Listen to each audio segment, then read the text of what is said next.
Depuis elle est toute petite, elle a toujours obéi à son papa. Elle fait comment? Il lui a dit, va chercher le travail.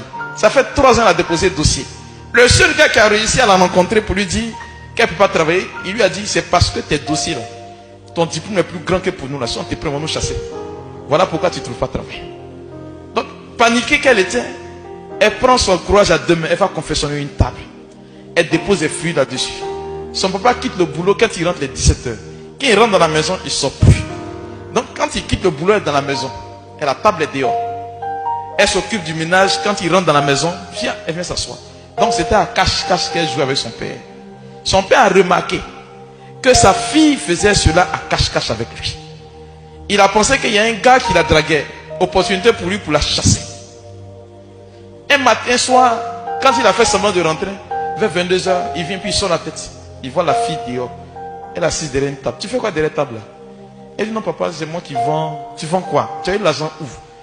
Et il a enchaîné avec des questions. Quand il a fini, elle lui dit non que le jour où je t'ai dit que tu m'as réveillé, tu m'as donné un verre parce que c'était 30 000 francs qui est dedans. Il dit donc tu mens, tu as volé mon argent. Rembourse mon argent. Et puis toi ma fille t'as venu vendre la banane. Et puis orange. Dans sa colère, il a cassé la table. Fléché sa marchandise. Laissez-moi vous dire, quand vous empruntez le chemin de l'humilité, il y a l'humiliation qui est sur la route. Celui qui veut vivre dans l'humilité, il y a l'humiliation qui va croiser. Et la fille, pendant qu'elle ramassait une voix, lui a dit n'abandonne pas. Elle a refait sa table. Son père ne lui adressait plus la parole.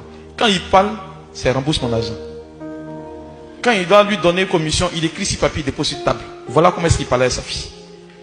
Entre temps, quand le mois finissait, le vieux ne donnait pas tout l'an du marché. Donc, ce qu'elle faisait comme commerce, elle prenait pour arrondir le mois.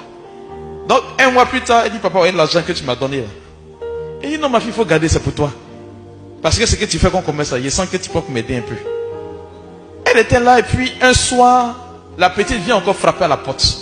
Souvent ton bonheur, ça quitte à côté, hein, c'est pas loin. La même petite vient frapper à la porte. Ceux qui ont fait le plateau avant, CCIA. Il y a un petit marché de fruits qui était là, en face de la cathédrale. Voilà. La même petite vient lui dire, grande soeur, toi comme c'est pour toi le soir ça marche, matin, viens tu vendre la banane parce qu'on a une de nos collègues qui a démissionné, qui va au Mali. Je fais rien, matin je dors jusqu'à 17h, je me place. Si je vais vendre jusqu'à 15h, je viens, je continue. Elle se lève, elle dit, elle peut commencer avec combien? On lui dit une caisse de banane, si tu as la chance, en 2 semaines c'est fini. Elle est partie, elle a pris une caisse de banane. Elle est partie s'asseoir, elle a déposé. En 2 jours, elle a fini la caisse de banane. Parce qu'entre temps, elle a oublié, quand tu lui poses question, qu'est-ce que tu fais dans la vie? Elle dit, je suis commerçante.